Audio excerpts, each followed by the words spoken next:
अमीर बनना कौन नहीं चाहता है ना, लेकिन ये सपना सच कैसे हो? असल में कुछ बहुत ही सिंपल लेकिन पावरफुल फाइनेंशियल नियम हैं जो इस सपने को हकीकत में बदल सकते हैं। तो आज हम उन्हीं नियमों की प्लेबुक खोलने जा रहे हैं जो वेल्थ बनाने की राह आसान कर सकती है। अच्छा, इससे पहले कि हम आगे बढ़ें, एक बहुत ज़रूरी बात। ये जो नियम हम डिस्कस करने वाले हैं, ये कोई पत्थर की लकीर नहीं है। इन्हें थंब रूल की तरह समझिए। अपनी personal financial condition, family situation और आप किस शहर में रहते हैं, उस हिसाब से इनमें बदलाव करना ज़रूरी है। तो आज हम किन किन चीज़ों पर बात करने वाले हैं? हम 5 बड़े पड़ावों से गुजरेंगे।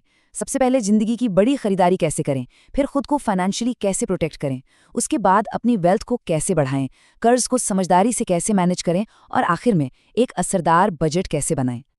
चलिए शुरू करते हैं पहले हिस्से से। जिंदगी की सबसे बड़ी खरीदारी जैसे कि कार या घर बिना अपनी फाइनेंशियल हेल्थ को नुकसान पहुंचाए कैसे की जाए। तो सबसे पहला नियम है कार खरीदने के लिए 2450 रूल। सुनने में शायद थोड़ा अजीब लगे, पर ये एक बहुत ही सिंपल फ्रेमवर्क है ये समझने के लिए कि कोई असल में कितनी महंगी कार अफोर्ड कर सकता है। चलिए इसे एक एक करके समझते हैं। तो इस नियम के 4 हिस्से हैं। सबसे पहला, कार की कीमत आपकी सालाना इनकम के 50% से ज्यादा नहीं होनी चाहिए। जैसे ऋषभ का उदाहरण लें, उसकी सालाना इनकम 12 लाख है तो उसे 6 लाख तक की कार देखनी चाहिए। दूसरा, कम से कम 20% का डाउन पेमेंट करना होगा, यानी करीब 1.2 लाख। तीसरा, लोन चुकाने का समय 4 साल से ज्यादा नहीं होना चाहिए। और आखिर में, कार की ईएमआई मंथली इनकम के 10% से ज्यादा ना हो, जो कि हुआ 10,000 रुपए। इससे ये पक्का हो जाता है कि कार एक एसेट रहे, कोई बोझ ना बन जाए। कार की बात हो गई, अब आते हैं जिंदगी के सबसे बड़े फैसले पर, अपना घर खरीदना।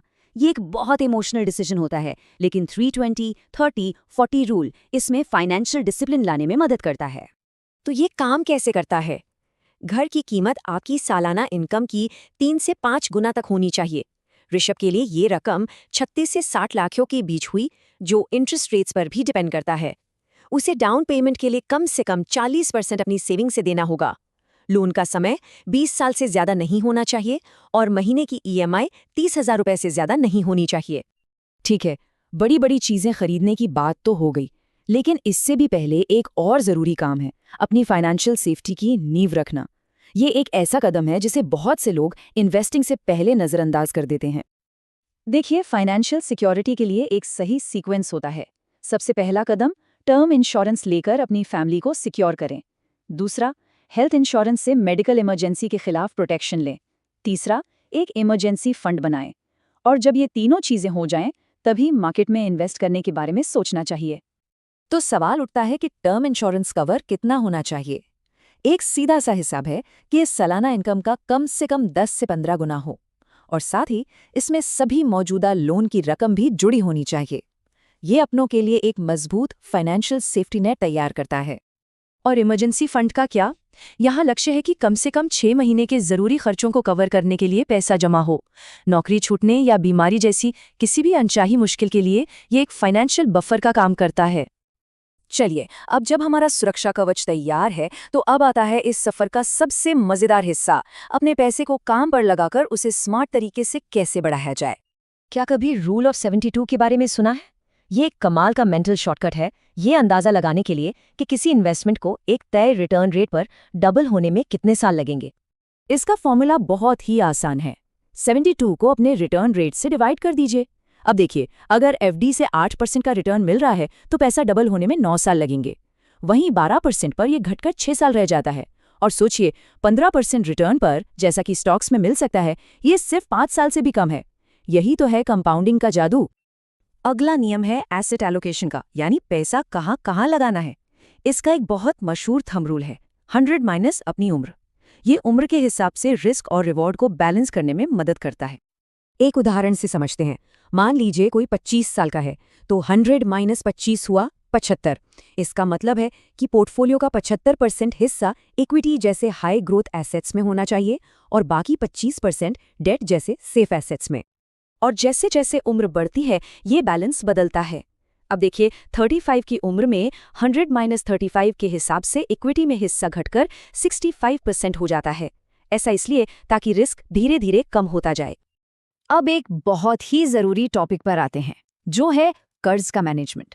अगर कर्ज को कंट्रोल में नहीं रखा गया तो सारी फाइनेंशियल प्लानिंग धरी की धरी रह सकती है। यहाँ 2 नियम हमेशा याद रखने चाहिए। पहला, आपकी सारी ईएमआईज मिलाकर, चाहे वो घर की हो, कार की या पर्सनल लोन की, आपकी मंथली इनकम के 36% से ज़्यादा नहीं होनी चाहिए। दूसरा, क्रेडिट कार्ड की लिमिट का 30% से कम इस्तेमाल करें। और हमेशा हमेशा 100% बिल चुकाएं। ये आपको भारी ब्याज से भी बचाता है और एक अच्छा क्रेडिट स्कोर भी बनाता है। और अब हम आ गए हैं अपने आखिरी लेकिन शायद सबसे बुनियादी नियम पर। ये रोजमर्रा के पैसों को मैनेज करने और बजट बनाने के बारे में है। ये है मशहूर 50-30-20 रूल। ये बजट बनाने का एक बहुत ही आसान और असरदार तरीका है। इसमें आपकी टैक्स के बाद की इनकम को 3 हिस्सों में बांटा जाता है। 50% ज़रूरतों पर, 30% अपनी चाहतों पर और 20% बचत और इन्वेस्टमेंट्स के लिए। वापस ऋषभ के उदाहरण पर चलते हैं। उसकी 1 लाख रुपए की मंथली इनकम ऐसे बटेगी: 50,000 रुपए ज़रूरतों के लिए जैसे किराया और बिल्स, 30,000 रुपए चाहतों के लिए जैसे बाहर घूमना फिरना और सीधे 20,000 रुपए सेविंग्स में। हाँ, ये भी है कि जो लोग यंग हैं और जिनकी जिम्मेदारियां कम हैं, वो बचत वाले हिस्से को 20% से ज़्यादा भी कर सकते हैं। तो ये थी वो पूरी प्लेबुक जो एक अमीर जिंदगी की राह दिखा सकती है। अब सोचने वाली बात यह है कि इन नियमों में से वो कौन सा पहला नियम होगा जिसे अपनी जिंदगी में आज से ही लागू करना शुरू किया जाए।